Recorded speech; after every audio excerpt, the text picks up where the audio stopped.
Bismillahirrahmanirrahim. Today we will study the topic graphical representation of motion, unit number 2 kinematics on 9th class PTB की book पे. इन distance time graph हमने graph discuss करना है. इन distance time graph का मतलब है कि हमारे पास जो ग्राफ है वो किन दो वेरिएबल्स के दरमियान होगा, डिस्टेंस एंड टाइम. ओके, तो distance always taken on Y axis and time always taken on X axis in distance time graph. ठीक हो गया. When object is at rest then what will be, क्या होगा. We obtain the graph in a straight line which is parallel to the time axis. ठीक है, figure A में आपको नज़र आ रही है लाइन जो वो टाइम एक्सिस के पैरेलल. तो उसका मतलब ये है कि जब हम डिस्टेंस टाइम ग्राफ को स्टडी करेंगे तो अगर बॉडी हमारे पास रेस्ट में होगा तो हमें ग्राफ मिलेगा बिल्कुल स्ट्रेट लाइन, और वो स्ट्रेट लाइन जो है वो पैरेलल होगी टाइम एक्सिस के अलोंग. ठीक हो गया. नंबर 2 है when object is in constant speed.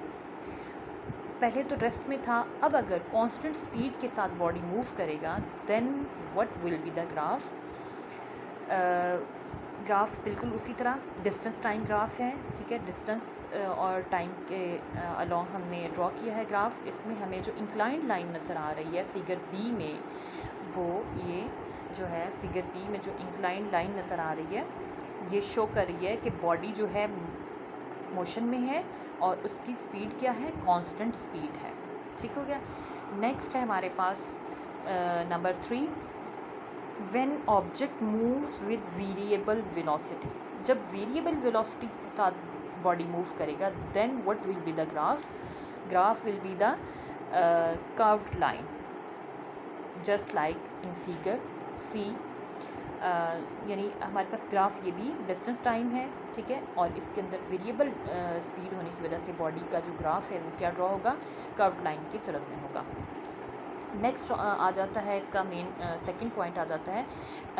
अब हम डिस्कस करेंगे इन स्पीड टाइम ग्राफ. पहले हमने डिस्टेंस टाइम ग्राफ किया है, अब हम करेंगे स्पीड टाइम ग्राफ.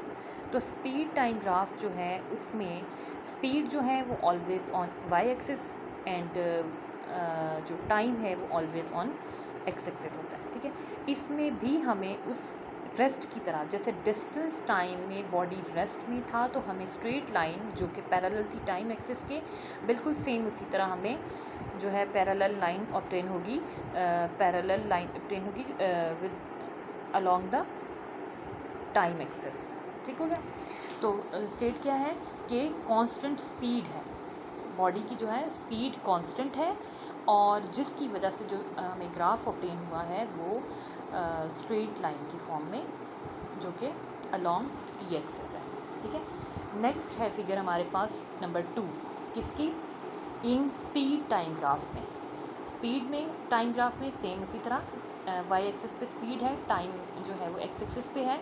तो हमें इंक्लाइंड लाइन जो ऑब्टेन हुई है वो किस स्टेट में, पहले हमें इंक्लाइंड लाइन हासिल हुई थी वो थी डिस्टेंस टाइम ग्राफ में जब बॉडी जो है कांस्टेंट स्पीड से मूव कर रही थी. अब हमें वेलोसिटी टाइम ग्राफ में यूनिफॉर्म एक्सेलरेशन की जो स्टेट होगी उसमें हमें straight line inclined line, straight नहीं इंक्लाइंड लाइन मिलेगी. ठीक हो गया. When object moves with uniform acceleration then graph will be the inclined line with respect to velocity time graph figure E में. ठीक हो गया. नंबर 3 है इसका वेलोसिटी टाइम ग्राफ की 3 स्टेट क्या होगी, when object moving with uniform डेक्सेलरेशन.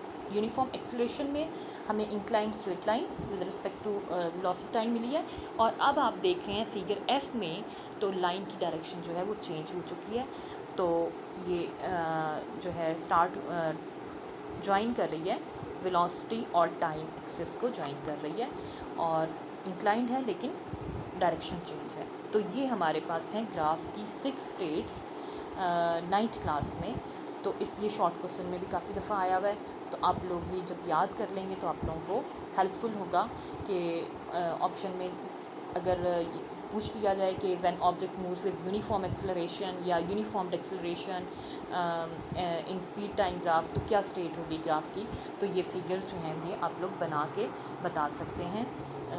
ये पहली 3 जो हैं ये डिस्टेंस टाइम के दरमियान है, दूसरी 3 जो हैं वो स्पीड टाइम के दरमियान है। तो इंशाल्लाह आई होप कि आप लोगों को समझ आ जाएगा इंशाल्लाह। अल्लाह हाफ़िज़।